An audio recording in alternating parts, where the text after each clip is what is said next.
Today we're going to unlock this master lock with this tension bar that I made and this feeler right here. And what you do, this lock has 4 pins in it, like this, and you have to push up each pin. So we're going to start out, we're going to put the tension bar in it.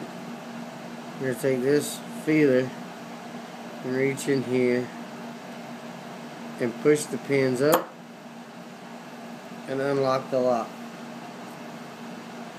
And that's how it's done.